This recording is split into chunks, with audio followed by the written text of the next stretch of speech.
యేసుక్రీస్తు నామంలో అందరికీ శుభాభివందనములు. ప్రార్థన చేసుకుందాం. పరిశుద్ధుడా, ప్రేమ కలిగిన తండ్రి, మీ పాదాలకు వందనాలు, స్తోత్రములు, స్తుతులు కలుగునుగాక. ఇటు రీతిగా ఈ ఆదివారం ఇక్కడ కూడుకొని మిమ్మల్ని ఆరాధించుకొని ఘనపరుచుకొని స్తుతించుకొని మీ యొక్క వాక్యం విని మీలో ఫలించటానికి మీరు ఇచ్చినటువంటి ఈ సమయాన్ని బట్టి మీకే స్తోత్రములు, స్తుతులు కలుగునుగాక. మమ్మలను సజీవ లెక్కలో ఉంచి మీ సన్నిధిలో నిలవబెట్టినందుకు మీకే స్తోత్రములు, స్తుతులు కలుగునుగాక. ప్రభువా, మీ కృప చొప్పున, మీ దయ చొప్పున నాతో మాతో మాట్లాడి మమ్ములను మీలో ఫలించి మీ నిత్య జీవానికి అర్హత పొందే కృపను అనుగ్రహించమని, మహిమను ఘనతను ప్రభావమును మీకు ఆపాదించుకుంటూ క్రీస్తు నామములో ప్రార్థించి పొందుకొనున్నాము తండ్రి, ఆమేన్. సమయం తక్కువ ఉంది కాబట్టి లూకా సువార్త 21వ అధ్యాయము 36వ వచనం చూడండి ఒకసారి.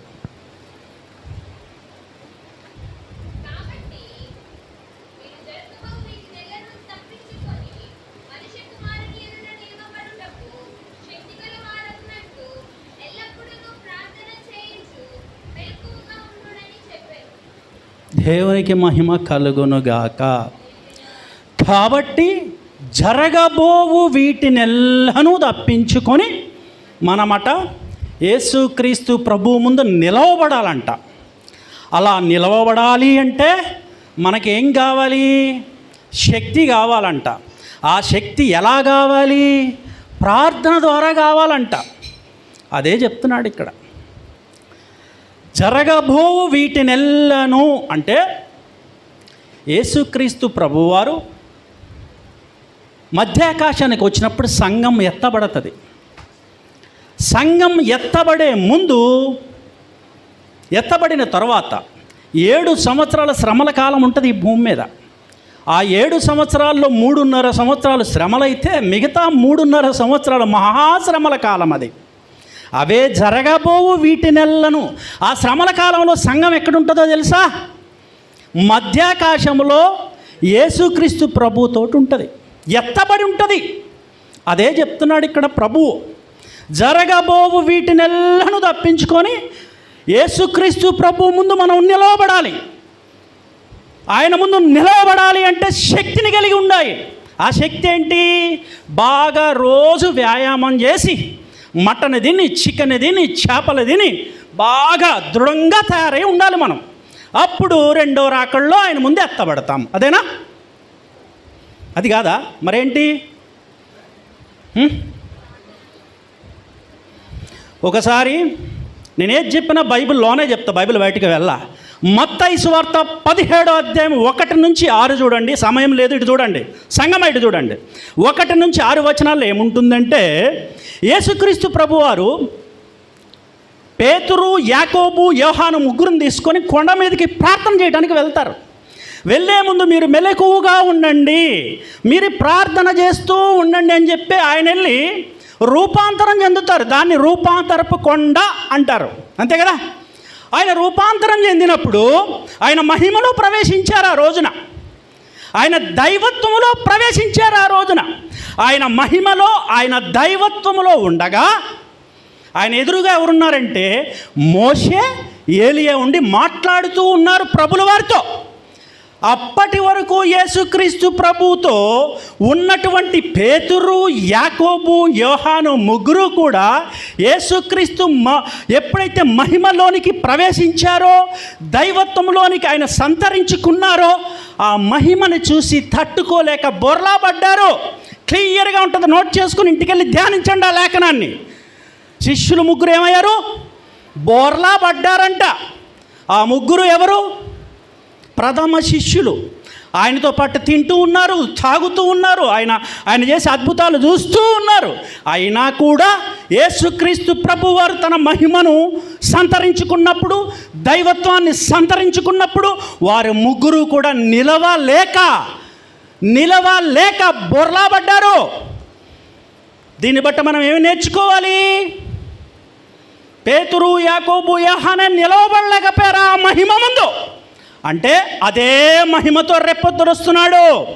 రాజాది రాజు, ప్రభువులకు ప్రభువు, ఆశ్చర్యకరుడు, ఆలోచనకర్త, బలవంతుడైన దేవుడు, నిత్యుడగు తండ్రి, సమాధానకర్తయగు అధిపతి రేపొద్దుట ఎలా వస్తూ ఉన్నాడు?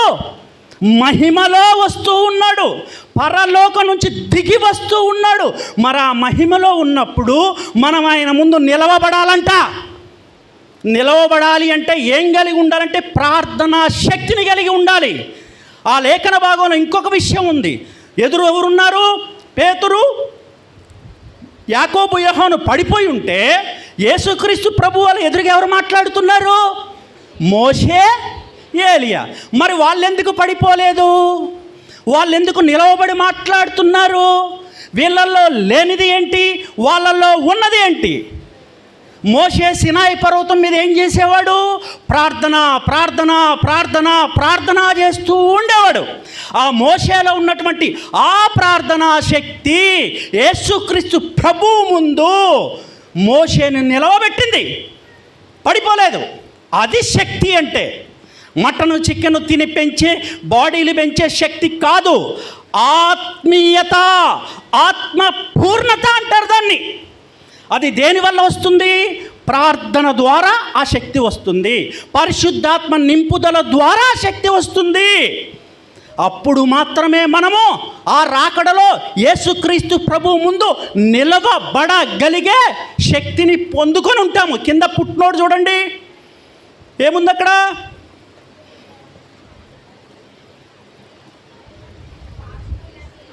పాత్రులు అంటే కొనిపోబడటానికి పాత్రులు. ఎక్కడికి కొనిపోబడటానికి? పరలోకానికి కొనిపోబడటానికి పాత్రులవుతారు. ఎవరవుతారు? ఎవరైతే ప్రభు ముందు నిలవబడగలిగే శక్తిని పొందుకొని ఉంటారో వారు మాత్రమే సంఘము ఎత్తబడిన తర్వాత పరలోకానికి తీసుకుని వెళ్ళడానికి పాత్రులవుతారు. వారిని మాత్రమే తీసుకుని వెళ్తాడు ప్రభు రేపు పొద్దుట. మరి ఆ రకమైన ప్రార్థనా శక్తి మనం కలిగి ఉండాలి కదా సంగమా. మెలకువగా పేతురు, యాకోబు, యోహాను ఏం చేశారు? అక్కడ కునుకుతూ ఉన్నారు, అంతేనా? దానివల్ల ఏమైంది? బోర్లా పడ్డారు. సంఘాలు కూడా కునుకుతూ ఉన్నాయి. జాగ్రత్త సంగమా. ప్రార్థనా జీవితాన్ని కలిగి ఉండాలి, పరిశుద్ధ జీవితాన్ని కలిగి ఉండాలి. లేకపోతే బుద్ధి లేని కన్యకలు 5 విడవబడిన రీతిగా రేపొద్దుట యేసుక్రీస్తు ప్రభు రాకడలో మనము కూడా విడవబడగలిగేటటువంటి పరిస్థితి ఉంది. ఇది జాగ్రత్తగా వినాలి. ఒకసారి మత్తయి సువార్త 10వ అధ్యాయము 11, 12, 13 చూడండి. అది తీసుకోమ్మా, మైక్ తీసుకో. లేఖనము సంఘం వినాలి ఎప్పుడైనా, అందుకే నేను చదివిస్తా. ఎందుకంటే పాపం కొంతమంది చదవలేని వాళ్ళు ఉంటారు. అందుకు లేఖనము చెవులతో వినాలి లేదా కంటితో చూడాలి. మనం వచ్చింది అందుకే కదా. ఒక 10 నిమిషాలు ఆలస్యమైన జాగ్రత్తగా వినండి. చదువు నాన్న. మరియు మీరు ఏ పట్టణములోనైనను గ్రామములోనైనను ప్రవేశించినప్పుడు అందులో ఎవడు యోగ్యుడో విచారణ చేసి అక్కడ నుండి వెళ్ళు వరకు అతని ఇంటనే బస చేయుడి. ఆ ఇంటిలో ప్రవేశించుచు ఇంటి వారికి శుభమని చెప్పుడి. ఆ ఇల్లు యోగ్యమైనదైతే మీ సమాధానము దాని మీదికి వచ్చును, అది అయోగ్యమైనదైతే మీ సమాధానము మీకు తిరిగి వచ్చును. దేవునికి మహిమ కలుగునుగాక. యేసుక్రీస్తు ప్రభువారు తన శిష్యులని పరిచర్యకి పంపే ముందు చెప్పబడినటువంటి మాట ఏం చెప్తున్నారంటే, శిష్యులకి మీరు ఏ గ్రామంలోకి ఏ పట్టణంలోనికి వెళ్తారో అక్కడ యోగ్యత కలిగిన వారిని ఎవరనేది ఎంక్వైరీ చేసుకొని ఆ ఇంటిలో ప్రవేశించండి, అక్కడ బస చేయండి. మీరు ఆ ఇంటిలో ప్రవేశించేటప్పుడు శుభవచనములు పలకండి. ఒకవేళ ఆ ఇల్లు యోగ్యమైనదైతే మీ శుభవచనములు కార్యరూపం దాలుస్తాయి. ఏం దాలుస్తాయి? ఆ పలికిన వచనాలు ఫలిస్తాయి. ఆశీర్వాదం ఆ ఇంటి మీదకి దిగి వస్తుంది. ఒకవేళ ఆ ఇల్లు అయోగ్యమైనది అయితే, యోగ్యము కానిది అయితే మీ శుభవచనములు మరలా తిరిగి మీకు సమాధానము వారి దగ్గరకు వస్తుందంట. ఏమర్థమైంది దీంట్లో మీకు? ఒక ఇంటికి లోక సంబంధమైనటువంటి ఆశీర్వాదం రావాలి అంటేనే ఒక యోగ్యత కావాలి, అంతేనా? ఒక ఇంటికి లోక సంబంధమైన ఆశీర్వాదం అది. మరి పరలోక సంబంధమైనటువంటి ఆశీర్వాదములో భాగం ఏంటి? నిత్య జీవము. రేపొద్దుట యేసయ్య మనల్ని ఎక్కడికి తీసుకెళ్ళడానికి వస్తున్నాడు? అమెరికానా? ముంబయా? పరలోకానికి, పరిశుద్ధ లోకానికి తీసుకొని వెళ్ళడానికి వస్తున్నాడు ఆయన తన దూతలతో. మరి ఆ పరలోక సంబంధమైనటువంటి ఆ ఆశీర్వాదాన్ని, ఆ నిత్య జీవాన్ని పొందాలి అంటే ఎటువంటి అర్హత కలిగి ఉండాలి సంఘము? విశ్వాసులారా చాలా జాగ్రత్తగా నుండి. ఇందాక సోదరులు చెప్పారు, సమయం సమీపించి ఉన్నది, సమయం లేదు. యుద్ధం జరుగుతుంది ఇజ్రాయిల్లో, హిజ్బుల్లా మీద ఆల్రెడీ జరుగుతుంది, హమాస్తో జరుగుతుంది. చుట్టుపక్కల కంట్రీస్ మొత్తం కూడా మూకుమ్మడిగా ఇజ్రాయెల్ మీద పడేటటువంటి ప్రమాదం పొంచి ఉంది. అయినా కంగారు పడాల్సింది ఏమీ లేదు. నిన్ను కాపాడువాడు కునుకడు, నిద్రపోడు అనేటటువంటి వాగ్దానం ఉంది ఇజ్రాయెల్ మీద. ఏమీ కాదు. రాత్రి పితరు కూడా చెప్పారు, శేషిష జననాంగము ఆయన కాపాడుకుంటాడు. యుద్ధము యెహోవాదే. మాట ఇచ్చినవాడు, మాట తప్పనివాడు, నిన్న నేడు నిరంతరము ఏకరీతిగా ఉండే దేవుణ్ణి కలిగి ఉన్నాం మనము. జీవం కలిగిన దేవుణ్ణి కలిగి ఉన్నాం మనము. సంఘము జీవం కలిగినది, మచ్చ ముడత డాగు లేనిది, పరిశుద్ధమైనది. మరి పరిచర్యకి పంపించేటప్పుడే దేవుడు యోగ్యతను చూస్తున్నాడు. ఒక ఆశీర్వాదం ఇంటి మీదకి రావాలంటే యోగ్యులు కావాలంట దేవునికి. మరి పరలోక సంబంధమైనటువంటి ఆ నిత్య జీవం అనే ఆశీర్వాదం మనం పొందుకోవాలంటే, రెండవ రాకల్లో ఎత్తబడే సంఘములో మనం చేరాలి అంటే, ప్రభువు ముందు నిలవబడాలి అంటే, కొనిపోబడాలి అంటే ఎటువంటి అర్హతలు కలిగి ఉండాలి? అసలు లేఖనాలు ఏం చెప్తూ ఉన్నాయి తెలుసుకుందామా? ఇప్పుడు వస్తున్నాం సబ్జెక్ట్లోకి. తీయండి లూకా 9:62. జాగ్రత్తగా వినండి, ఒక అరగంట మీ హృదయం అనే పలక మీద రాసుకోండి. నాగటి మీద చెయ్యి పెట్టి వెనుక తట్టు చూచి వాడెవడును దేవుని రాజ్యమునకు పాత్రుడు కాడు అని వారితో చెప్పాను. చెప్తున్నది ఎవరు? శ్వాస జీవితము, మన యొక్క నిరీక్షణ, మన గమ్యము ఏంటి అని ఆయన కొరకు మనం నిరీక్షిస్తూ ఉన్నాము సంఘముగా. అందుకోసం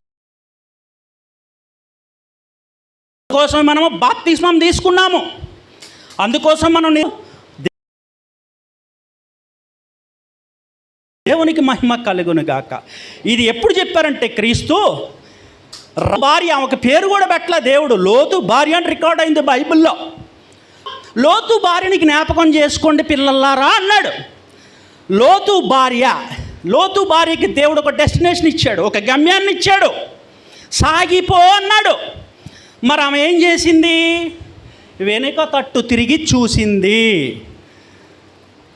ఉప్పు స్తంభం అయిపోయింది. ఇందాక సోదరులు చెప్పినట్టుగా నిస్సారమైన ఉప్పు, పనికి రాని ఉప్పు, విలువ లేని ఉప్పు స్తంభం అయిపోయింది ఆమె. ఎందుకు అయిపోయింది? వెనుక తట్టు తిరిగింది. నాగటి మీద చెయ్యి పెట్టి వెనుక తట్టు తిరిగిన వారు దేవుని రాజ్యమునకు పాత్రులు కారు. అంటే ఏంటంటే, నువ్వు ముందుకు సాగిపో. ఇజ్రాయేలీలు బయలుదేరారు ఐగుప్తు నుంచి.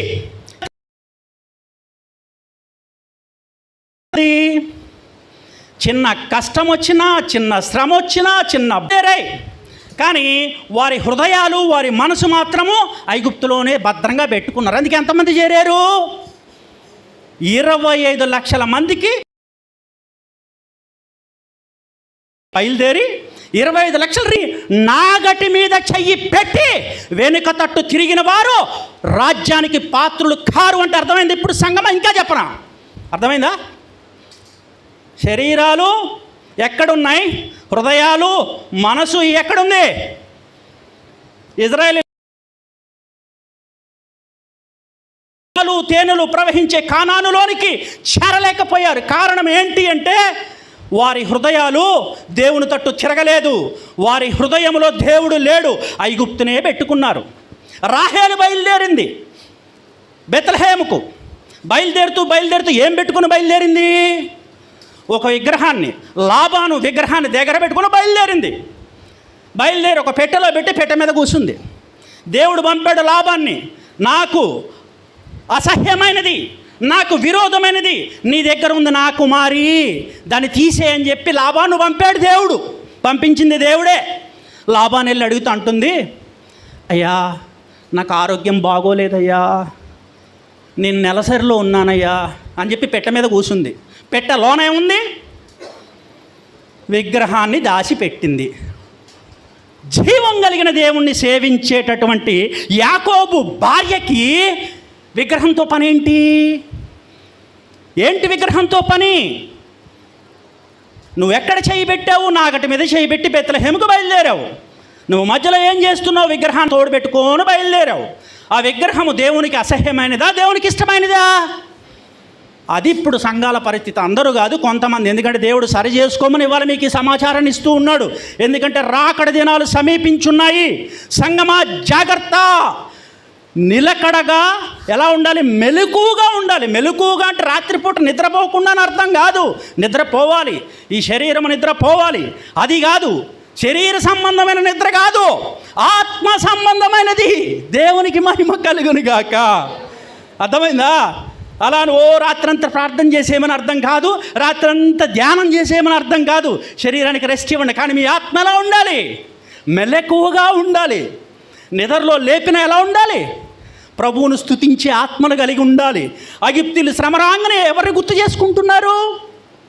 కష్టం రాగానే ఎవరిని గుర్తు చేసుకుంటున్నారు? దేవుణ్ణా? కాదే. ఎవరిని? అక్కడ బాగుంది అనేవాళ్ళు మాట్లాడితే అక్కడ బాగుంది అంటే నీ పాత పాపపు స్వభావం నిన్ను విడిచిపెట్టలే, నీ దుష్టత్వము నిన్ను విడిచిపెట్టలే. చాలామంది ఈ లోక సంబంధమైనటువంటి కారణాల వల్ల ఆత్మీయతలో వెనకబడిపోతూ ఉన్నారు. అది అర్థం ఇక్కడ. బాప్తిస్మం తీసుకోవటం అంటే నాగటి మీద చెయ్యి పెట్టడంతో సమానము. బాప్తిస్మం తీసుకున్న మనం ఎలా బ్రతకాలి?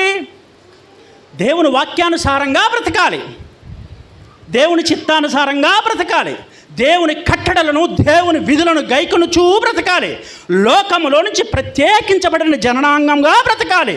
లోక ఆచారాలు, లోక వ్యవహారాలు మనం చెయ్యకూడదు. చాలా జాగ్రత్తగా వెళ్ళాలి. ఎందుకు అంటే మనము జీవం కలిగిన దేవుణ్ణి సేవిస్తున్న వారము, మనము జీవం కలిగిన వారము. మనలో ఎటువంటి విగ్రహము ఉండకూడదు. విగ్రహం అంటే కంటికి కనపడేది కాదు, ఆత్మ సంబంధమైనది. యెహెజ్కేలు 5:8 ఉంటుంది. ఇప్పుడు వద్దు, ఆ తర్వాత ఎప్పుడని చెప్తా. అయితే ఇక్కడ ఏంటంటే చాలామంది ఈ లోక సంబంధమైనటువంటి శ్రమలు, నిందలు, అవమానాలు, కష్టాలు రాగానే ఏం చేస్తున్నారు? సహవాసాన్ని వదిలిపెట్టి వెళ్ళిపోతారు. ప్రార్థన చేయగానే సమాధానం రావాలి, సమాధానం రాకపోతే దేవుని మీద అలుగుతారు, సణుగుతారు, గునుగుతారు. ఆయన ఎవరు? సమాధానకర్తయగు అధిపతి. సమాధానానికి అధిపతి అని దేవుణ్ణి కలిగి ఉన్నాం మనం ఇవాళ. కానీ మనం ఎందుకు తప్పిపోతున్నాము? దేవుడు మనసు మనకు అర్థం కావట్లేదు. మన మనసులో ఏదో ఉంది. అదేంటి? అది దేవుడికే కనపడుతుందో నీకే కనపడుతుంది, నాకు కూడా తెలియదు. అది ఈరోజు సరి చేసుకోవాలి సంగమా. మనలో ఉన్నటువంటి అవిశ్వాసము, భక్తిహీనత, దుష్టత్వము, పాపపు స్వభావము ఏది ఉన్నా తీసివేసి చక్కటి భక్తిలోకి రాగలగాలి, చక్కటి విశ్వాసంలోనికి రాగలగాలి, ప్రార్థనా జీవితంలోనికి రాగలగాలి, పరిశుద్ధ జీవితంలోనికి రాగలగాలి. అప్పుడు మాత్రమే నీవు యేసుక్రీస్తు ప్రభు ముందు రేపొద్దుట నిలవబడగలిగే ఆత్మీయ స్థితిలో ఉంటావు. లేని ఎడల విడవబడతావు. విడవబడిన ఎడల అగ్ని ఆరదు, పురుగు జారదు, అక్కడికి చేరిపోతావు నువ్వు. నరకము, నరకాగ్ని, నిత్య నరకములో పడిపోతాం మనం. ఇది మిమ్మల్ని భయపెట్టడానికి చెప్పట్లా, మిమ్మల్ని ఆత్మ పూర్ణులను చేయడానికి చెప్తున్నాను నేను. ఆత్మ చెప్పుచున్న మాట చెవిగలవాడు వినుగాక. గట్టిగా చేతులెత్తి స్తోత్రం చెప్పండి. డల్గా ఉండొద్దు సంఘం.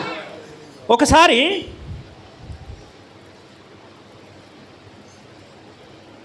మత్తయి 10:38 చూడండి. ఇది అందరూ కూడా అండర్లైన్ చేసుకోండి. చాలా చాలా చాలా ఇంపార్టెంట్ ప్రతి క్రైస్తవ జీవితానికి, ఇంక్లూడింగ్ సేవకులకి కావచ్చు, సంఘానికి కావచ్చు, విశ్వాసులకు కావచ్చు, ప్రతి మనిషి తెలుసుకోవాల్సిన సమాచారం ఇది. చదువమ్మా.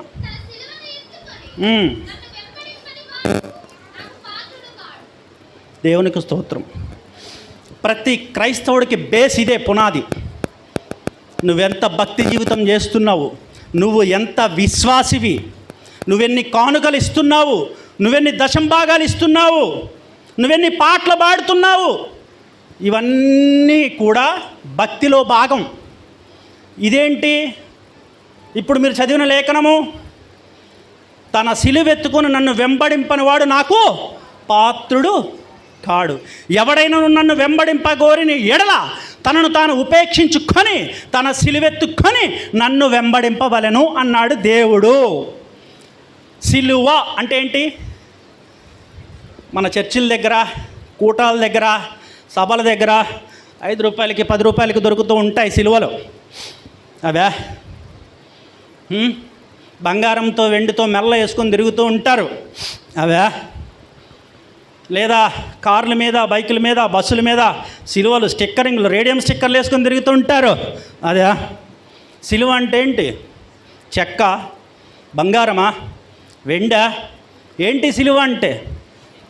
దీనిని గురించి తెలుసుకొని వాళ్ళు క్రైస్తవులే కాదు. అసలు క్రైస్తవ్యం అనేది చాలా విశాలమైనది ఈ ప్రపంచంలో. కానీ ఒక చిన్న మంద మాత్రమే రేపొద్దుట దేవుడు ఎత్తుతున్నాడు. విశాలమైన ఈ క్రైస్తవ్యము, క్రీస్తు గురించి 100,000 మెసేజ్లు వినే క్రైస్తవ్యము, క్రీస్తుని గురించి తెలుసుకునే క్రైస్తవ్యము. కానీ క్రీస్తుని కలిగి లేకుండా పోతుంది ఈ క్రైస్తవ్యము. క్రీస్తుని తెలుసుకొనుట వేరు, క్రీస్తుని కలిగి ఉండుట వేరు. దేవునికి మహిమ కలుగునుగాక. మెసేజ్లు వినడం కాదు, విన్నదాన్ని మన హృదయం అనే పలక మీద లిఖించుకొని దానికి అనుసంధానంగా నడవాలి. క్రియలలోనికి వాక్యాన్ని తీసుకుని రాగలగాలి. నీ జీవితంలోనికి ఆ యొక్క వాక్యాన్ని అనువదించుకోవాలి.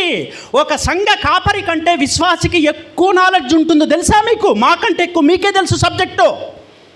ఎందుకంటే గొప్ప గొప్ప దైవజనులు, ఒకళ్ళ ఇద్దర 100,000 మంది దైవజనులు చెప్పేటటువంటి మెసేజ్లు విన్న సంఘం ఎలా ఉండాలి?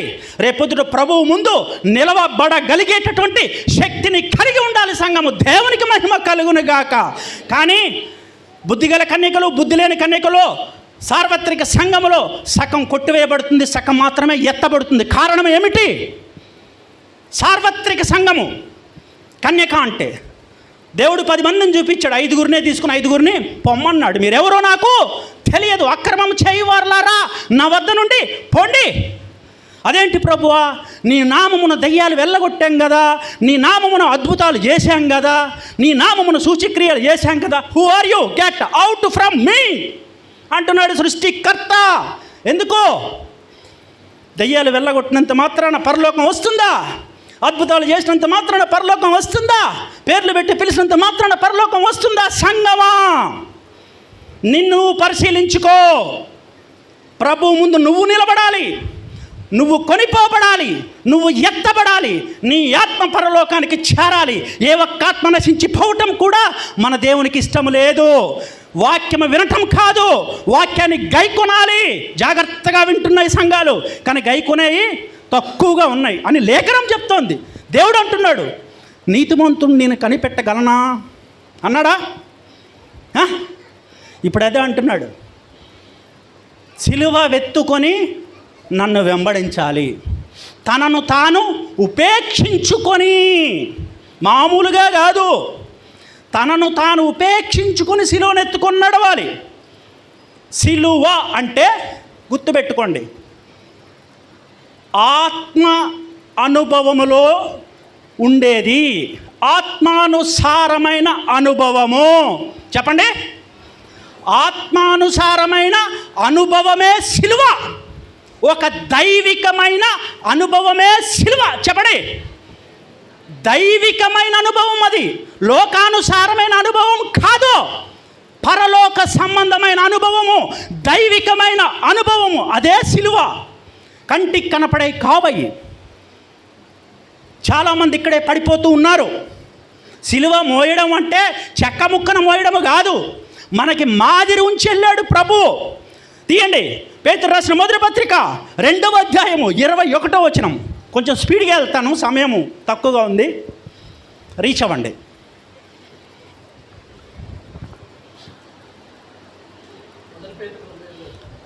మొదటి పేతురు 2వ అధ్యాయం 21వ వచనం. ఇందుకు మీరు పిలువబడితిరి, క్రీస్తు కూడా మీ కొరకు బాధపడి.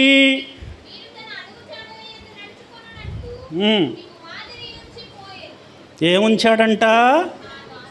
మాదిరి ఉంచిపోయాడంట. ఇక్కడ రాశాడు. అందుకే మీ ఇష్టం వచ్చినట్టు ఊహించేసుకొని ఇదే సిలువ అదే సిలువ అని ఫాలో అయ్యి నేను వచ్చేటానికి బుద్ధిహీనులుగా, బుద్ధి లేని కన్యకలుగా ఉండకూడదు అని ఆ సమాచారం కూడా రికార్డ్ చేయించాడు కొత్త నిబంధన గ్రంథంలో అపోస్తలుడైన పౌలు ద్వారా పరిశుద్ధాత్మ దేవుడు.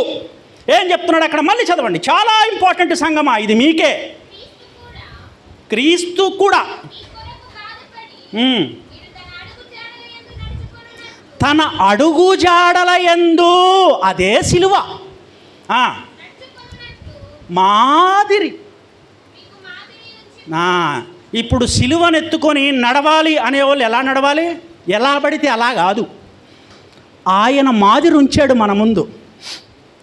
ఆయనకి వెళ్ళి చూస్తూ ఆయన ఎలాగ మోసాడు అలా మనం మోయాలి. సిలువలో 7 మాటలు ఉన్నాయి కదా. మనం ప్రతి గుడ్ ఫ్రైడేకి ఏం చేస్తాం? ఓ ప్రభువా, ఓ ప్రభు అని ఘోషిస్తూ ఏడుస్తూ ధ్యానిస్తాం.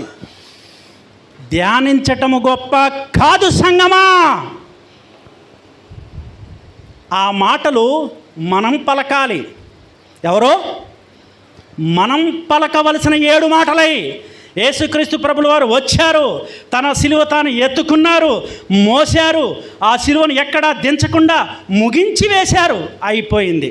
ఇప్పుడు ఎవరిని రమ్మంటున్నారు? వెనక సంఘాన్ని రమ్మంటున్నాడు. తనను తాను ఉపేక్షించుకొని సిలువెత్తుకొని నన్ను వెంబడించు. ఎలా వెంబడించమంటున్నాడంటే నన్ను మాదిరిగా చేసుకో, నా అడుగు జాడలను మాదిరిగా చేసుకోండిరా. వాళ్ళ మాట వీళ్ళ మాట వినవద్దు, దేవదూతల మాట కూడా వినవద్దు అని చెప్తుంది లేఖనము. ఏం చెప్తుంది లేఖనము? దేవదూతల మాట కూడా వినవద్దు. క్రీస్తు అనే బండ మీద, అపోస్తులు వేసిన పునాది మీద సంఘం కట్టబడాలి. అపోస్తులు ఎటువంటి సిలువను మోశారు? ఎటువంటి సిలువను మోశారు అపోస్తలులు? యేసుక్రీస్తు ప్రభువునే వెంబడించారు. వాళ్ళు ఆయన్ని మాదిరి చేసుకొని వెంబడించారు. క్రీస్తట మన కొరకు బాధపడ్డారట, మన కొరకు శ్రమ పడ్డారంట. ఆ మాదిరిని మనకు ఉంచి వెళ్ళారు. ఇప్పుడు ఆ 7 మాటలు ఉన్నాయి కదా, ఆ 7 మాటల్ని యేసుక్రీస్తు ప్రభు వారు సిలువలో పలికేశారు, అయిపోయింది. ఇప్పుడు పలకవలసింది ఎవరు? మాదిరి ఎవరిది? మనమే కదా. పలకవలసింది మనమేనా? మోయవలసింది మనమైతే పలకవలసింది కూడా మనమే. కానీ మనం ఏం చేస్తున్నాము అంటే ఆ మాదిరిని, ఆ మోడల్ ఉంచి వెళ్ళారు ప్రభు. ఆయన మనకి హీరో. సినిమా హీరోలు కాదు, మన హీరో ఎవరంటే క్రీస్తే. దేవునికి మహిమ కలుగునుగాక. ఆయన సిలువలో ఎలా పడ్డారో తెలుసా? శ్రమ, 3 రకాల శ్రమ. ఆత్మలో బాధపడ్డారు, శరీరములో బాధపడ్డారు, ప్రాణములో బాధపడ్డారు. ఆయన చెప్పండి. ఆత్మలో బాధ, శరీరములో బాధ, ప్రాణములో బాధ. తలకి ముళ్ళ కిరీటము, శరీరం అంతా గాయాలు. ఎంత బాధ ఉంటుంది? శరీరపరమైన బాధను అనుభవించారు, ఆ శ్రమను అనుభవించారు ఆయన. అది శరీరానుసారమైనటువంటి బాధ. సంఘము కూడా ఆ శ్రమానుభవములోనికి రావాలి. దేంట్లోకి రావాలి? ఆ యొక్క శరీర శ్రమానుభవములోనికి సంఘము రావాలి. అదే సిలువ. సిలువ అంటే ఆత్మానుసారమైన అనుభవము. సిలువ అంటే పరలోక సంబంధమైనటువంటి దైవికమైనటువంటి ఒక అనుభూతి. మాటలతో చెప్పేది కాదు. ఎవరి సిలువ వాళ్ళే మోయాలి. ఎవరి శ్రమ, ఎవరి నింద, ఎవరి అవమానము, ఎవరి కష్టము వాళ్ళే భరించాలి. అదే సిలువ. ఎక్కడా ఆపకూడదు, ఎక్కడా దించకూడదు. యేసుక్రీస్తు ప్రభు ఎలా ముగించారో మనం కూడా అలా ముగించాలి. తనను తాను ఉపేక్షించుకొని ఎత్తుకొని నడవాలి. లేని ఎడల సంఘములో ఎవరైనా మోయకపోతే వారు విడవబడతారు. ఇది లేఖనం ఖండించి చెప్తోంది. అందుకనే 5 విడవబడ్డారు. ఎందుకంటే వాళ్ళు మోయల. వాళ్ళు క్రీస్తుని ఫాలో అవ్వల, క్రీస్తు ఇచ్చిన మోడల్ని, ఆయన మాదిరిని ఫాలో అవ్వల, ఆ ప్రమాదం నేడు కూడా పొంచి ఉంటుంది. జాగ్రత్త సంగమా. ఇంకొక లేఖనం చూపిస్తాను, జాగ్రత్తగా చూడండి. మార్కు సువార్త 11:20 చూడండి ఒకసారి.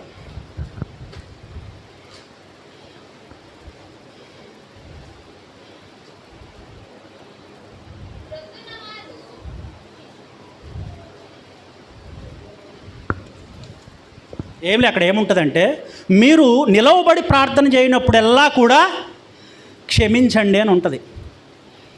సిలువలో 7 మాటల్లో ముఖ్యమైనది ఏంటంటే క్షమాగుణం. నువ్వు క్షమిస్తే పరలోకము తెరవబడాల. నువ్వు క్షమిస్తే యేసుక్రీస్తు ప్రభువు ద్వారములు తెరిచి నిన్ను స్వాగతం పలకాల. అది సిలువ మోయడం అంటే. చెప్పండి, మనం క్షమించాల. క్షమాగుణం అనేది దైవికమైన ఒక లక్షణము. ఏంటది? దైవికమైన లక్షణము క్షమాగుణం అనేది. స్టెఫెను ఉన్నాడు బైబిల్లో.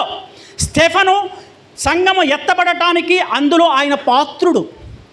స్టెఫెను యోగ్యుడు. యేసుక్రీస్తు ప్రభువు ముందు నిలవబడి కొనిపోబడటానికి స్టెఫెన్ ఎవరు? యోగ్యుడు. ఆయన కొనిపోబడటానికి పాత్రుడు. ఎందుకు అంటే ఆయన క్షమిస్తే పరలోకము తెరవబడ్డది. దేవునికి మహిమ కలుగునుగాక.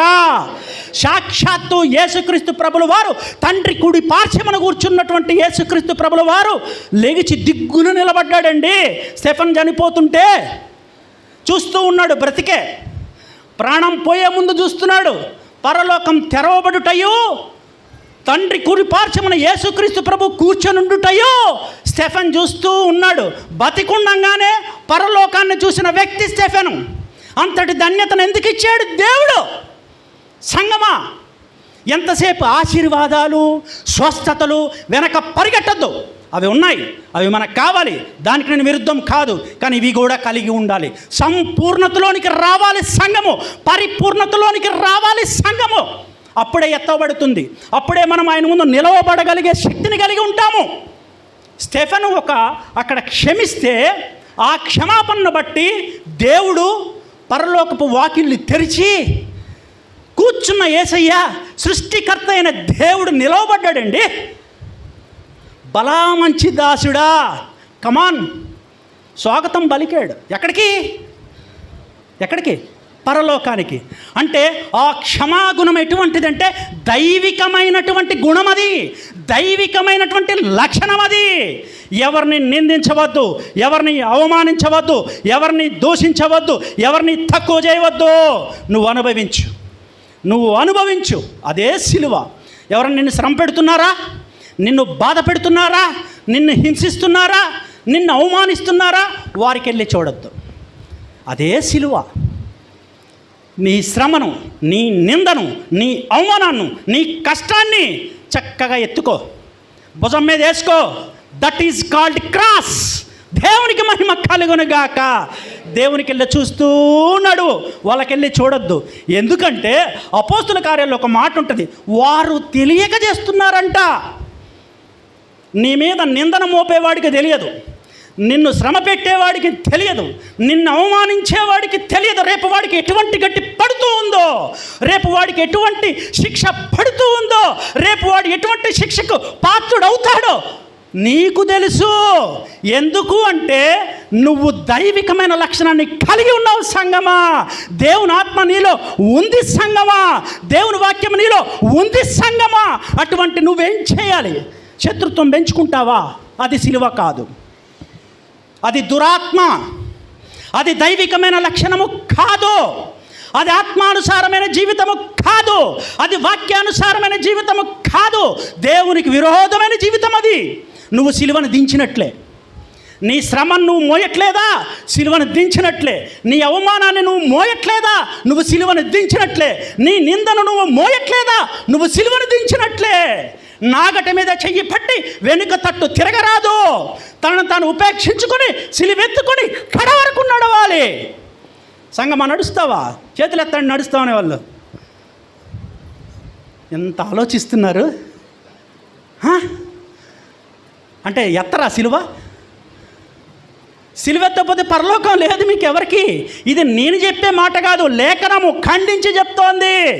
తనను తాను ఉపేక్షించుకొని సిలువెత్తుకొని నడవాలి. ఎవరైతే సిలువను భుజాన వేసుకొని నడవరో వారు పరలోకానికి అర్హులు కాదు. మరి ఎత్తట్లేదేంటి? పరలోకం వద్దా మీకు? మరి ఎందుకు వస్తున్నారు సంఘానికి? అలాంటి వాళ్ళు ఉంటే వెళ్ళిపోవచ్చు. మొహమాటంగా దేవుడు చెప్తున్నారు, అలాంటి వాళ్ళు ఉంటే వెళ్ళిపోవచ్చు. సిలువను మోసే వాళ్ళే సంఘంలో ఉండాలి. కర్ర, చెక్క, బంగారం, వెండి కాదు. యేసుక్రీస్తు ప్రభువును ఉమ్మివేశారు. ఏం చేశాడు ఆయన? తిరిగి శపించాడా? అవమానించాడా?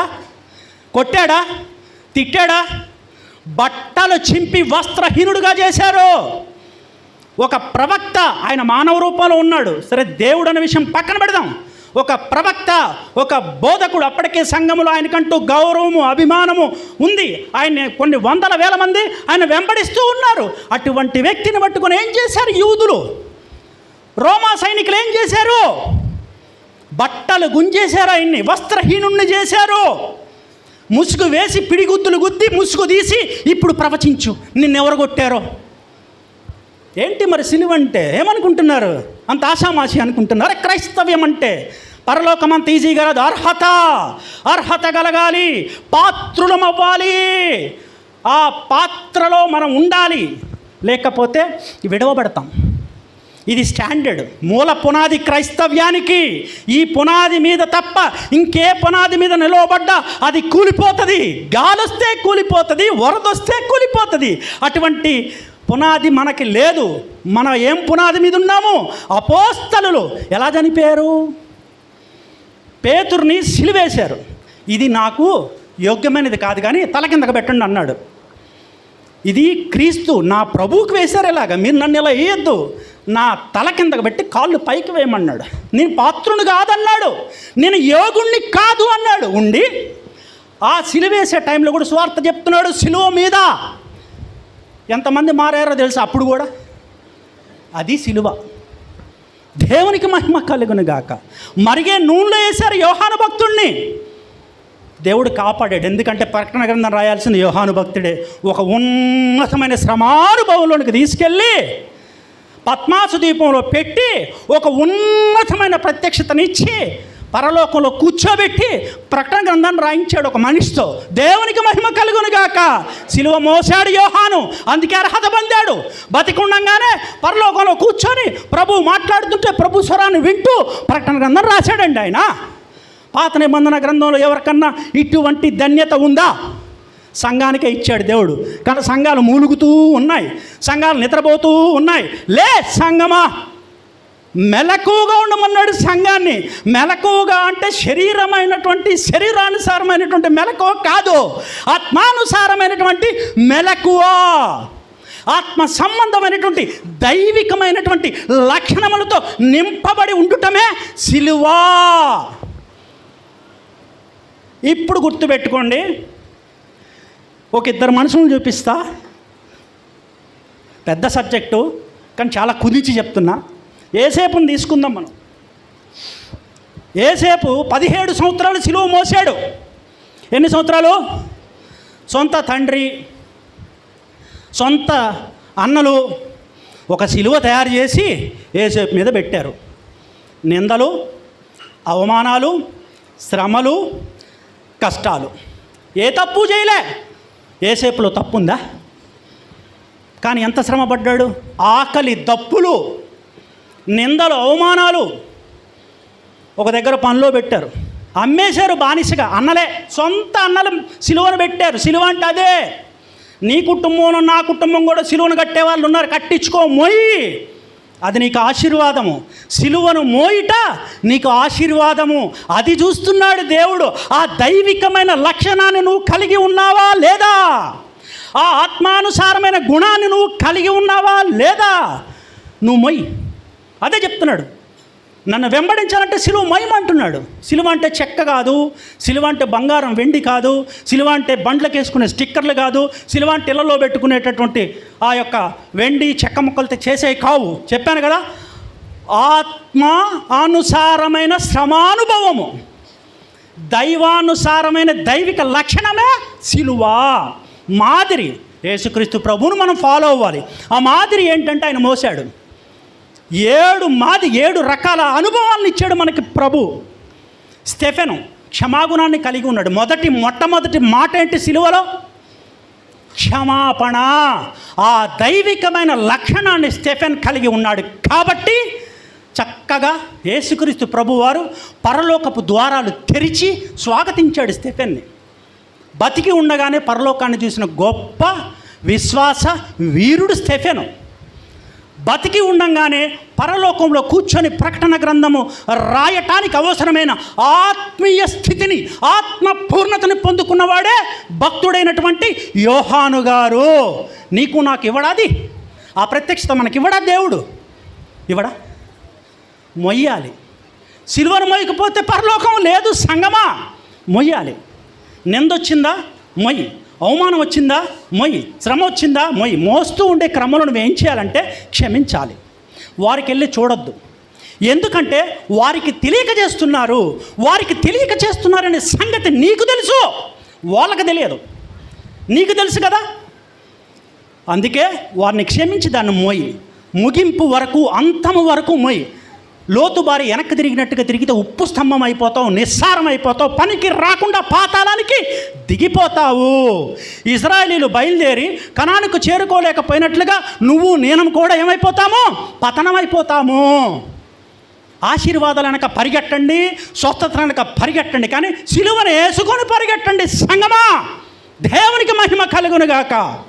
గట్టిగా చెప్పండి. ఇంకా గట్టిగా, ఇంకా గట్టిగా. దేవుడు వినాలి. చెప్పండి. ప్రభువా నన్ను క్షమించయ్యా. ఈ రోజు నుంచి నా సిలువ నేనెత్తుకొని మిమ్ములను వెంబడించే అట్టి కృపను, అట్టి శక్తిని, అట్టి సామర్థ్యాన్ని, అట్టి ధైర్యాన్ని, అట్టి బలాన్ని, అట్టి వివేకాన్ని, అట్టి జ్ఞానాన్ని మీ ఆత్మశక్తి ద్వారా మాకు దయచేయి ప్రభువా. ఆమేన్. ఇది ప్రార్థన. ఇక నుంచి మీ సిలువ ఎత్తుకోవటం కొరకు ప్రార్థన చేయండి. ఒక్కళ్ళు కూడా విడవబడరు, అందరూ ఎత్తబడతారు. దేవునికి మహిమ కలుగునుగాక. యేసేపు మోసాడు 17 సంవత్సరాలు. సొంత అన్నలు, సొంత తండ్రే సిలువను ఎత్తారు ఆయన మీదకి. 17 సంవత్సరాల తర్వాత ఏమైంది? తన అన్నలు తలెత్తి యేసేపు ముఖం కూడా చూడటానికి సిగ్గుపడ్డారు. ఆ రేంజ్లో లేవనెత్తాడు. దేవునికి మహిమ కలుగునుగాక. ఏ రేంజ్లో? ఆ స్థాయిలో లేవనెత్తాడు యేసేపుని. ఎందుకంటే 17 సంవత్సరాలు మోసాడండి సిలువని. తన తండ్రి, తన అన్నలు ఇలా ముఖం కూడా తన వైపు వెత్తలేకపోయారు, సాగిలపడ్డారు, కాళ్ళ దగ్గర పడ్డారు.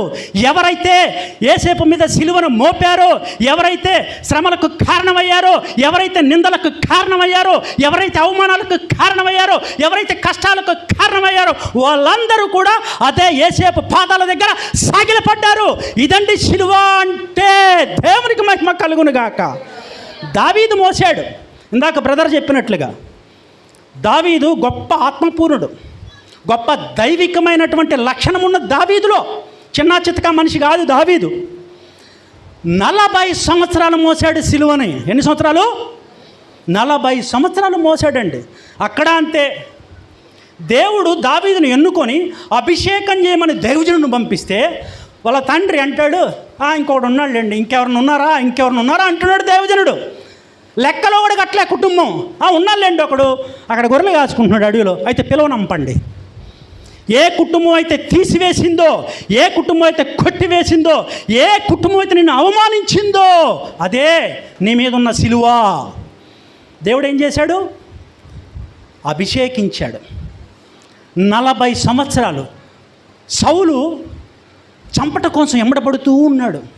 సౌలును చంపటానికి దావీదుకి ఒక అవకాశం వచ్చింది. చంపాడా? క్షమాగుణం అంటే అది దైవికమైన లక్షణము. నువ్వు సిలువ మోస్తున్నావు అనే దానికి సాక్ష్యం ఏమిటి అంటే నీలో ఉన్న నీ క్షమాగుణము, నువ్విచ్చే క్షమాభిక్ష. అవకాశం వచ్చింది దావీదుకి సౌలుని నిలబెట్టి అట్లా చంపేయటానికి. కానీ ఆ అవకాశాన్ని పుచ్చుకున్నాడా? ఉపయోగించుకున్నాడా? లేదు. క్షమించి వదిలేశాడు. దేవుడు ఏం చేశాడు? 40 సంవత్సరాలు సిలువను మోసినటువంటి దావీదును దేవుడు ఎలా హెచ్చించాడు? ఒక్క ముక్కలో చెప్పేస్తా. ఇప్పటి వరకు కూడా ఆ సింహాసనాన్ని ముట్టుకున్నాడు లేడు. దేవునికి మహిమ కలుగునుగాక. అటువంటి సింహాసనం మీద కూర్చోబెట్టాడు దావీదునే. ఇప్పటి వరకు మళ్ళా సింహాసనాన్ని ముట్టినోడు లేడు, తాకనోడు కూడా లేడు. మరలా యేసుక్రీస్తు ప్రభుల వారే ఆ సింహాసనం మీద కూర్చోడానికి రానే ఉన్నాడు. దేవునికి మహిమ కలుగునుగాక. This is called the power of cross. సిలువ యొక్క శక్తి అది. నశించుచున్న వారికి వెర్రితనం, కానీ రక్షించున్న మనకి సిలువ అనేది గొప్ప శక్తి. ఆ శక్తి మనలో ఉంది, కానీ ఆ దైవికమైనటువంటి లక్షణాలను మనం కోల్పోతున్నాము. నాగటి మీద చేయి పెట్టిన వారు వెనక తట్టు తిరుగుతూ ఉన్నారు. లోక సంబంధమైన శ్రమలను చూసి, బాధలను చూసి, నిందలను చూసి, అవమానాలను చూసి వెనుకకు వెళ్ళిపోతూ ఉన్నారు. ఆత్మలో చల్లారిపోతూ ఉన్నారు. ఆత్మను కోల్పోతూ ఉన్నారు. భక్తి జీవితాన్ని కోల్పోతూ ఉన్నారు. అవిశ్వాసంలోనికి వస్తూ ఉన్నారు. అవిధేయతలోనికి వస్తూ ఉన్నారు. వారిని గూర్చి మాట్లాడుతున్నాడు దేవుడు. నా కుమారుడా, నా కుమార్తె రా, నేను క్షమించలేని పాపం అంటూ ఏమీ లేదు ఈ లోకంలో. నువ్వు రా, నిన్ను నేను అభిషేకిస్తా, నిన్ను నేను కాపాడుకుంటా. కోడి తన పిల్లలను రెక్కల కింద ఎలా దాచుకుంటుందో నిన్ను నన్ను అలా దాచుకోగల దేవుని కలిగి ఉన్నావు సంఘమా మనము. దేవునికి మహిమ కలుగునుగాక. మరి నీ చెప్తున్నారు ఎత్తబడే సంఘం ఎక్కడుంది అని మీకు డౌట్ రావచ్చు. తీయండి, తెస్సలోనికి రాసిన మొదటి పత్రిక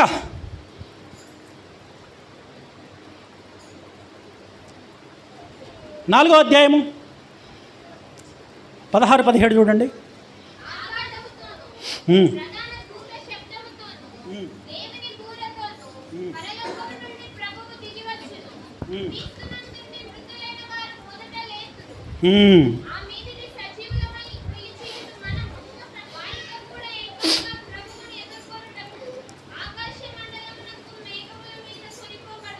సదాకాలం ఆయనతో కూడా ఉందము. దేవునికి మహిమ కలుగునుగాక. అపోస్తలుడైనటువంటి పౌలు డిక్లేర్ చేస్తున్న స్టేట్మెంట్ ఇది. డిక్లేర్ చేసేసాడు అంతే. మనమందరము కూడా సజీవముగా ఎలాగా సజీవులుగా ఎత్తబడిపోతున్నాము.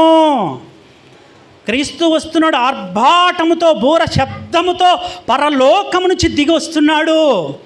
ఆయన వచ్చేటప్పుడు మేఘములో మనం కొనిపోబడతాము. ఇందాక చెప్పాం కదా, వీటి నెలలను తప్పించుకొని దేవుని ఎదుట నిలవబడగరవాలమగినట్లని మూలవాక్యంలో ఏం చెప్పుకున్నాం మనం స్టార్టింగ్. ఇప్పుడు అదే చెప్తున్నాడు పౌలు ఇక్కడ. మనమందరము ఎత్తబడుతున్నాము. ఎత్తబడి క్రీస్తు ముందు నిలవబడుతున్నాము. ఆ శక్తిని మనం కలిగి ఉన్నాము. ఎత్తబడటం అంటే ఏంటి? మామూలు విషయం కాదు. డిక్లేర్ చేసి చెప్తున్నాడు పౌలు ఇక్కడ. ఎందుకింత అట్లాగా డిక్లేర్ చేసేసాడు? దేన్ని బేస్ చేసుకొని చేశాడు? ఆ ధైర్యం ఏంటి పౌలుకి? అసలు అంత నిశ్చయత ఎక్కడి నుంచి వచ్చింది పౌలుకి? ఒక విషయాన్ని మనం డిక్లేర్ చేయాలంటే మనం ఎంత నిష్టగా ఉండాలి, మనం ఎంత బలంగా ఉండాలి, దాని మీద మనం ఎంత నిశ్చయతను కలిగి ఉండాలి. అంత నిశ్చయత పౌలు భక్తుడికి ఎక్కడి నుంచి వచ్చిందో, ఎలా వచ్చిందో కూడా లేఖనం చూద్దామా? తీయండి. అదే అధ్యాయంలో 1వ అధ్యాయంలో 6-10 వచనాలు చూడండి. ఎత్తబడే సంఘం యొక్క లక్షణాలు ఏంటో చిన్నగా చదువు తల్లి. పరిశుద్ధాత్మ వలన కలుగు, ఇటు చూడండి సంగమా, పరిశుద్ధాత్మ వలన కలుగు ఆనందముతో. నెంబర్ 1, గొప్ప ఉపద్రవమందు. వీళ్ళు వాక్యాన్ని అంగీకరించినప్పుడు వీళ్ళ పరిస్థితి ఏంటి? వీళ్ళ స్థితి ఏంటంటే గొప్ప ఉపద్రవంలో ఉన్నారు, గొప్ప శ్రమలో ఉన్నారు, గొప్ప కష్టంలో ఉన్నారు ఈ సంఘం వారు. అటువంటి పరిస్థితుల్లో పౌలు యొక్క వాక్యాన్ని గైకున్నారు వీళ్ళు. సువార్త వాక్యాన్ని గట్టిగా పట్టారు వీళ్ళు. నెక్స్ట్ అమ్మా, దేవునికి మహిమ కలుగునుగాక.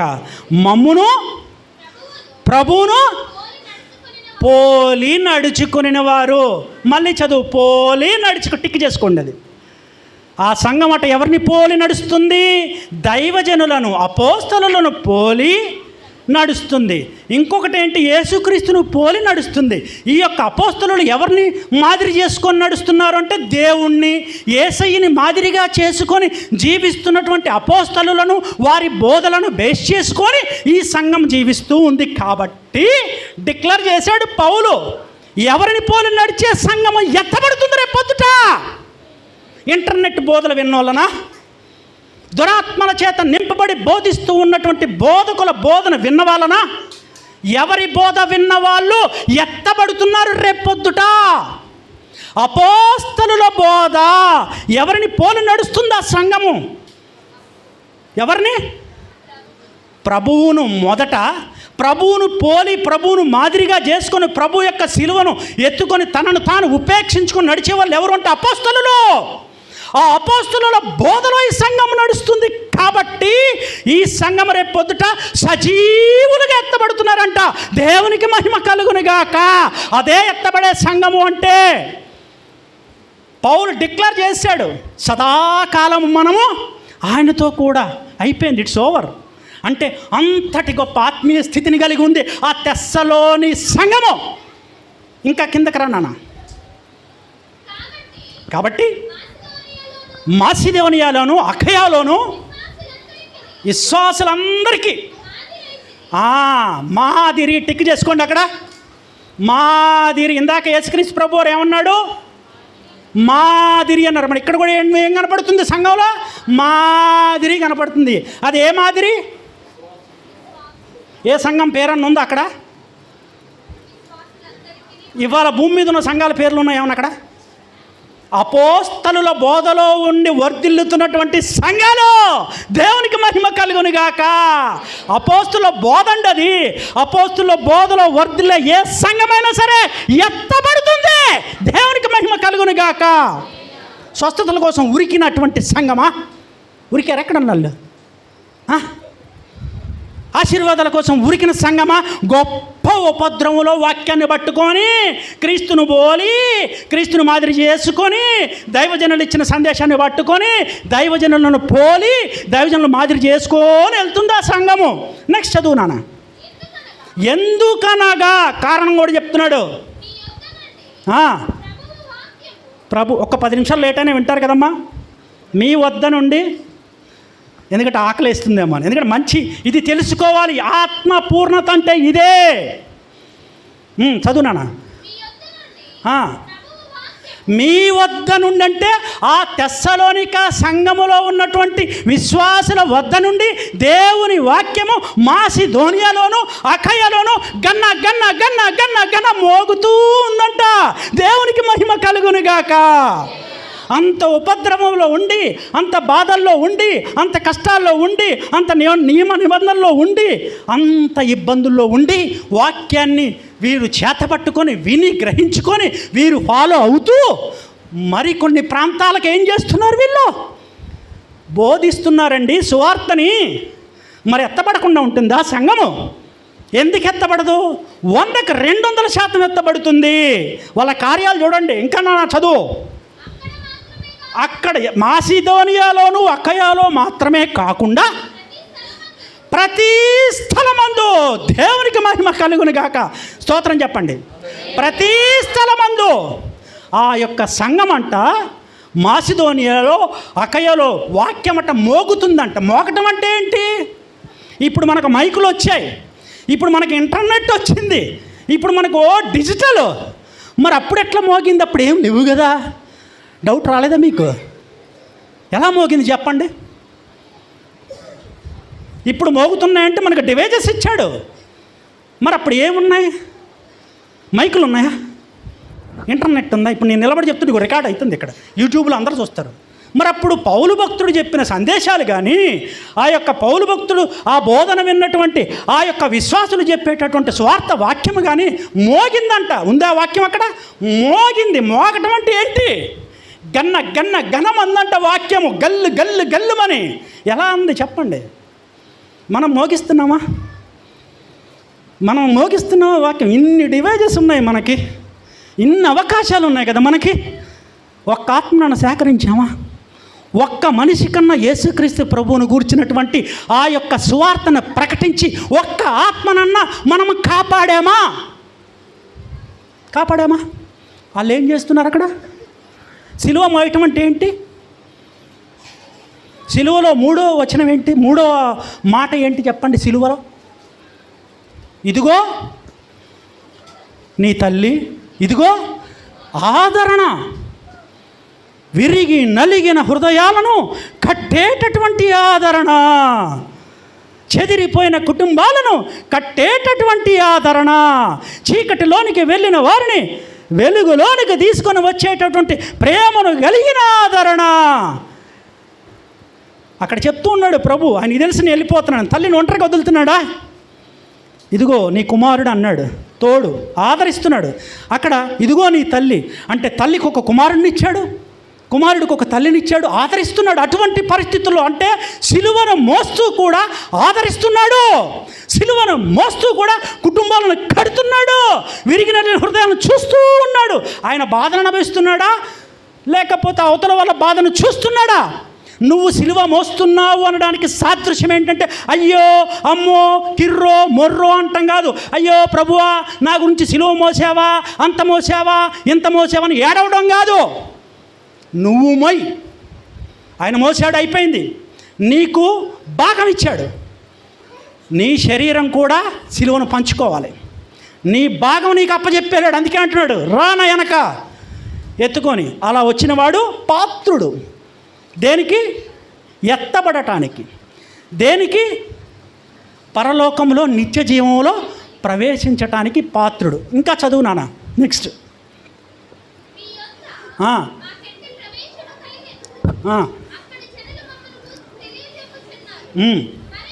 ఈ వాక్యం కొంచెం కన్ఫ్యూజన్గా ఉంటుంది, నేను వివరిస్తాను, చదువునాను.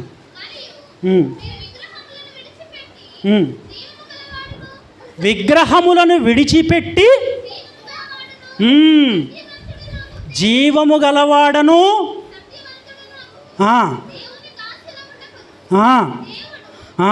దేవుని దాసులగుటకు. ఎవరి దాసులు? మహోన్నతుని, సర్వోన్నతుని, సర్వాధికారి, జీవాధిపతి యొక్క దాసులగుటకు. చెప్పు.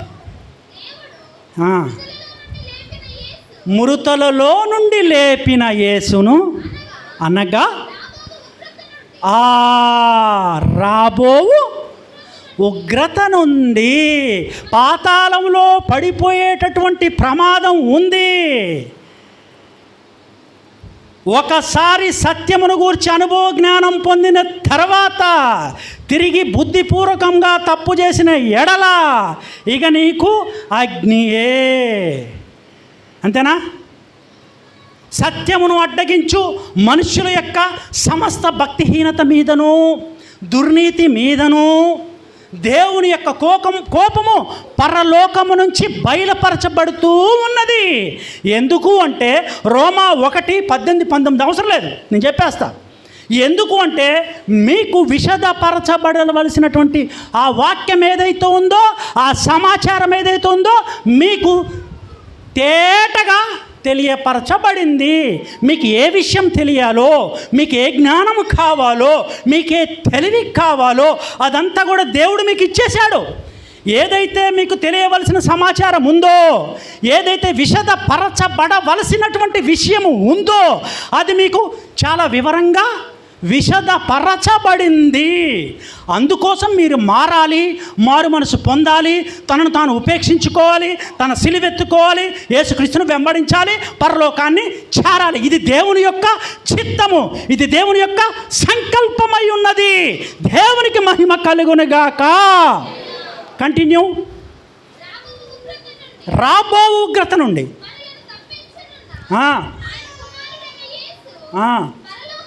రాబో ఉగ్రత నుండి మనల్ని తప్పించేవాడు వస్తున్నాడు రేపు పొద్దుట.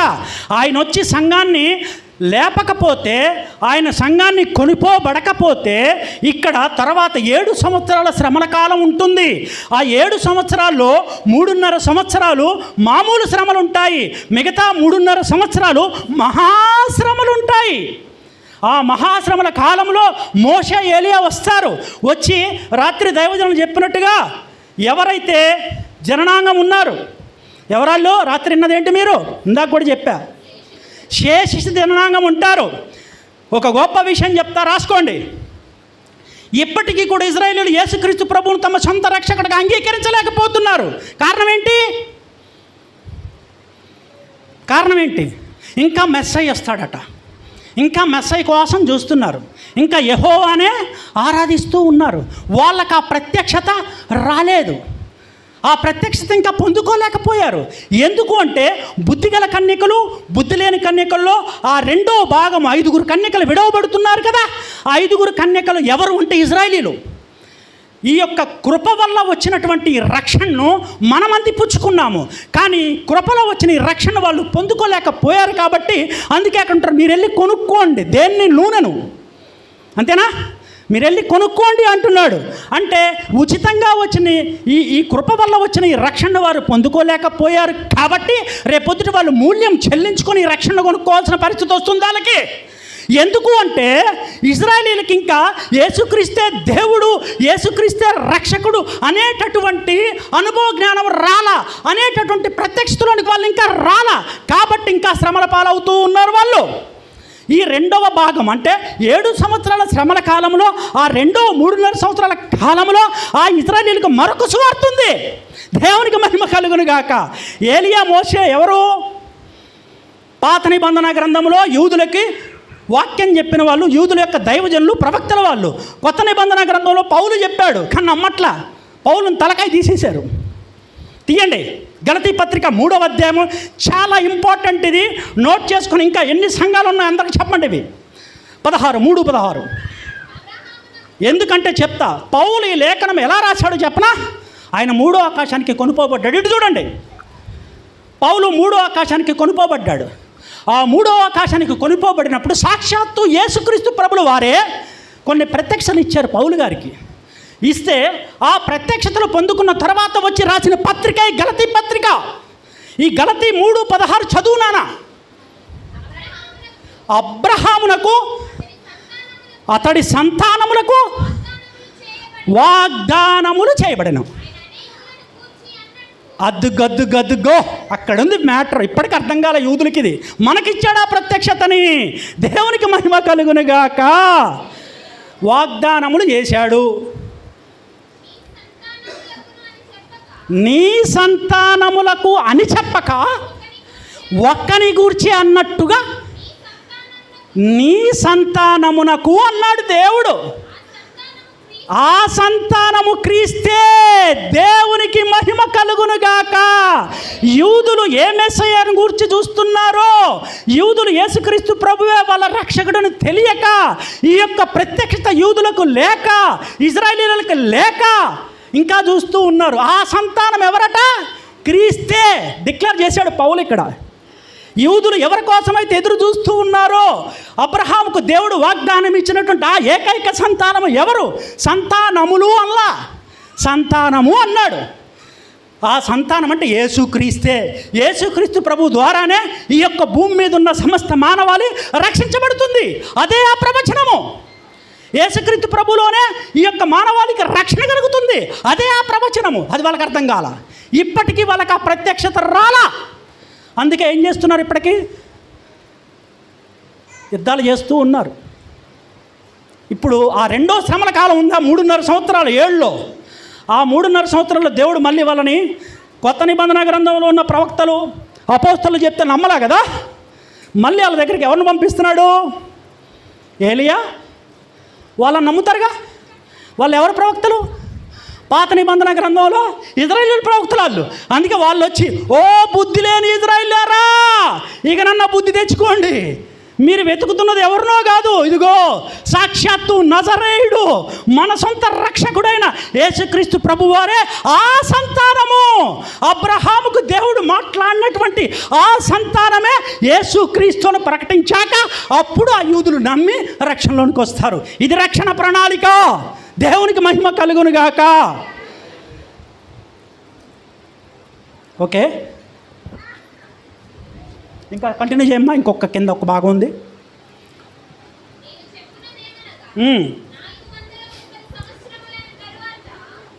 దాటిపోయావు. 9 చూడు, 1:9 నాన్న.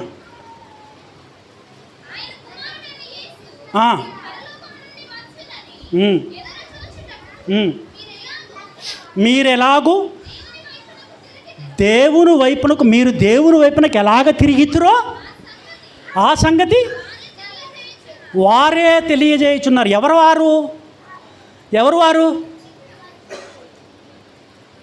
చెప్పినానా? ఏం కాదు, ఇప్పుడు మీ ఉద్దేశం ఏంటో చెప్తే నేను మీకు దాన్ని వివరిస్తా. తప్పేం లేదు. ధ్యానించుకోవటం అంటే ఇదే, వాక్య జ్ఞానం అంటే ఇదే. వారే తెలియపరుస్తున్నారంట. మీరు దేవుని తట్టు ఎలా తిరిగారో, విగ్రహాలను ఎలా వదిలేశారో, జీవంగల దేవుణ్ణి ఎలాగ మీరు ఆరాధిస్తున్నారో, ఆయన యందు ఎలా భయభక్తులు కలిగి ఉన్నారో, ఆయన యందు ఎలా విశ్వాసం కలిగి ఉన్నారో, ఆయన వాక్యాన్ని మీరు గైకొనుచు వాక్యానుసారంగా మీరు ఎలా బ్రతుకుతూ ఉన్నారో, విన్న వాక్యాన్ని మీరు గైకొనుచే కాకుండా విన్న వాక్యాన్ని అఖయాలోను మాసియాలోను ఎలాగ ప్రకటిస్తున్నారో, ఆ ప్రాంతాలలోనే కాకుండా ఇతర ప్రాంతాల్లో కూడా ఎలా బోధిస్తూ ఉన్నారో, ఆ యొక్క భక్తి జీవితాన్ని గూర్చి, ఆ యొక్క విశ్వాసమును గూర్చి ఎవరు చెప్తున్నారంట? పౌలు భక్తుడికి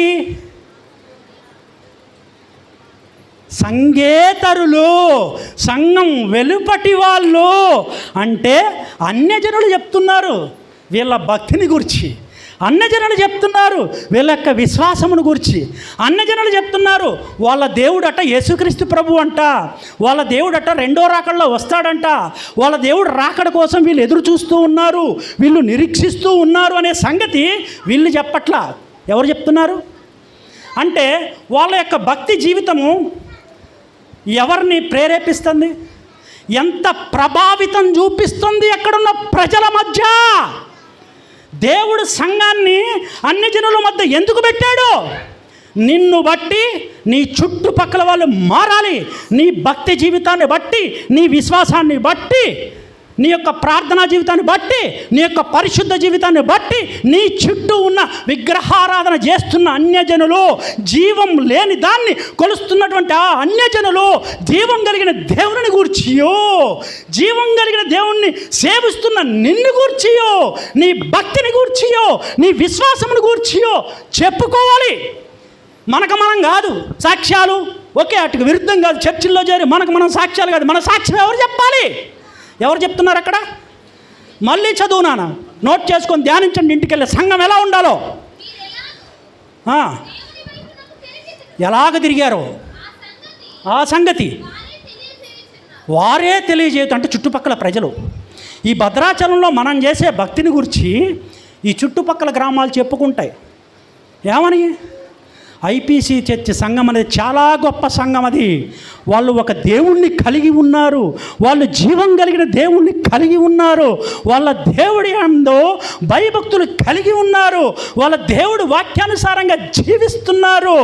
వాళ్ళ దేవుడట రెండో రాకడలో వస్తాడంట, వచ్చి వాళ్ళని తీసుకొని కొనిపోబడతాడంట, నిత్య జీవానికి వెళ్తారంట వాళ్ళందరూ అని మాట్లాడుకోవాలి. ఎవరు? నువ్వు నేనా? ఫోటోలు తీసుకుని వేసుకుందాం, బయట వీడియోలు తీసుకుని పోస్ట్ చేసుకుని మొత్తం రేటింగ్లు పెంచేసుకుందామా? నిన్ను గురించి, నన్ను గురించి, నీ సాక్ష్యాన్ని గురించి, నా భక్తిని గురించి, నీ విశ్వాసం గురించి నీ చుట్టుపక్కల ఉన్నటువంటి ప్రజలు చెప్పుకోవాలి. దేవునికి మహిమ కలుగును గాక. ఏం చెప్పుకోవాలంటే నీ మీద యేసుక్రీస్తు ప్రభు మోపిన సిలువ ఉంది. ఆత్మానుసారమైన జీవితమే ఆత్మీయ సిలువ.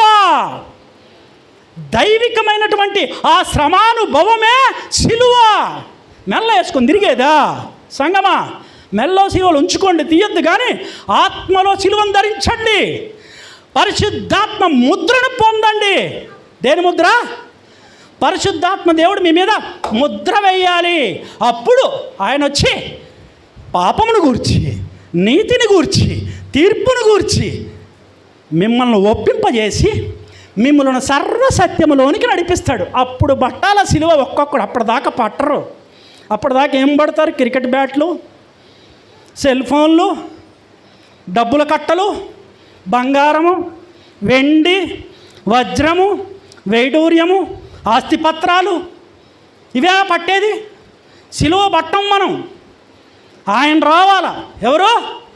సమాధానకర్త, ఆదరణకర్త, సత్య స్వరూపి అయినటువంటి పరిశుద్ధాత్మ దేవుడు దిగాల నీలోనికి. అప్పుడు పాపమును గూర్చి, నీతిని గూర్చి, తీర్పును గూర్చి నిన్ను ఒప్పించి, తీయండి హెస్కేలు 36:26, అప్పుడు వస్తావు ఆత్మపూర్ణతలోనికి వచ్చి సిలువ ఎత్తుతావు. సిలువని వచ్చిన సువార్త మనకి గొప్ప శక్తి సంగమా. ఆ శక్తిని పొందుకోలేక పోతే రేపు పొద్దుట దేవుని ముందు నిలవబడిగే శక్తిహీనులం అయిపోతాం మనము, బుద్ధిహీనులం అయిపోతాం మనము, అవిశ్వాసులం అయిపోతాం మనము, భక్తిహీనులం అయిపోతాం మనము, నరకానికి దిగిపోతాం మనము. జాగ్రత్త సంగమా. హెస్కేలు 36:6 ఉంటుంది, రాతి గుండెను తీసివేసి మాంసపు గుండెనిస్తా, నూతన స్వభావాన్నిస్తా, నూతన హృదయాన్ని ఇస్తా, నా కట్టడలు నా విధులను గైకొని వారిగా మీ మీద నా ఆత్మను కుమ్మరిస్తా. మరి ఆయన కట్టడల విధులను గైకొని సిలువెత్తాలంటే ఎవరు కావాలి మనకి? ఎవరు కావాలి చెప్పండి? బంగారము, వెండి, వజ్రము, వైడూర్యము, స్థలాలు, ఇల్లులు, పొలాలు ఇవేనా? ఆత్మదేవుడు కావాలి, ఆత్మ అభిషేకం కావాలి. అదే ప్రార్థనా జీవితం. మరి పేతురు, యాకోబు, యోహాను ఎందుకు పడిపోయారు అర్థమైంది ఇప్పుడు. కింద బోర్లా పడ్డారు కదా. మరి మోషే, ఏలియాలో నిలవబడ్డారు. ఎందుకంటే మోషే ఏమో సినాయి పర్వతం మీద గొప్ప ప్రార్థన చేశాడు కాబట్టి ఆ ప్రార్థనా శక్తి దేవుని ముందు, దేవుని మహిమ ముందు, దేవుని శక్తి ముందు, దేవుని యొక్క దైవత్వం ముందు ఆయన నిలవబెట్టింది, పడగొట్ల. మరి ఏలియా కర్మేలు పర్వతం మీద ప్రార్థన చేశాడు కాబట్టి, ఆయనలో ప్రార్థనా శక్తి ఉంది కాబట్టి, ఆత్మపూర్ణుడు అయ్యాడు కాబట్టి, ఆ యొక్క యేసుక్రీస్తు ప్రభువారు మహిమలో ఉండగా, దైవత్వంలో ఉండగా ఆయన ముందు మోషే, ఏలియా పడిపోకుండా నిలవబడ్డారు. అది శక్తి అంటే. మరి వీళ్ళల్లో అది ఉందా? పేతురు, యాకోబు, యోహాను మీరు మెలకువగా ఉండి ప్రార్థన చేయంటే కునుకుతున్నారు. కునికిన పాపానికి ఏమయ్యారు? బోర్లా పడ్డారు. మరి అదే పేతురు తర్వాత ఏమయ్యాడు? పెంతెకొస్తు దినములో అగ్ని వంటి నాలుకల చేత విభాగించబడి పరిశుద్ధాత్మ అభిషేకం పొందుకున్న తర్వాత ఆ పిరికి పేతురు నిలవబడి వాక్యం చెప్తే 3,000 మంది బాప్తిసం పొందారు. దేవునికి మహిమ కలుగునుగాక. అప్పుడు ఎత్తాడు సిలువ. ఇప్పుడు వాళ్ళందరూ ఎక్కడున్నారు? మొన్న నైట్ చెప్పుకున్నాం మనం, నిన్న కూడా దైవజనులు చెప్పారు. గుమ్మాలు, పునాదులు ఎవరు? యెరూషలేము పట్టణానికి పునాది ఎవరు? అపోస్తలులు అంటే సంఘము. కొత్త నిబంధన సంఘమే యెరూషలేము పట్టణానికి పునాది. ఆ పునాది మీద పాత నిబంధన గ్రంథంలో ఇజ్రాయేల్ జనాంగము 12 నక్షత్రాలను ధరించుకొని ఆ స్త్రీ అంటే ఆ గుమ్మాలు నిలవబడి ఉన్నాయి. నిలవబడిది ఎవరి మీద అంటే పునాది మీద. ఆ పునాది మనమే, యేసుక్రీస్తు యొక్క కొత్త నిబంధన సంఘమే ఆ నూతన యెరూషలేము పట్టణానికి పునాది అయి ఉన్నది. మరి ఆ పునాది ఎంత బలంగా ఉండాలి? దేవునికి మహిమ కలుగునుగాక. గట్టిగా స్తోత్రం చెప్పండి, ఇంకా గట్టిగా. 2 అయిపోయింది. మళ్ళీ ఇంకొక పాటలో మిగిలిన సమాచారం మళ్ళీ చెప్పుకుందాం. దేవునికి మహిమ కలుగునుగాక.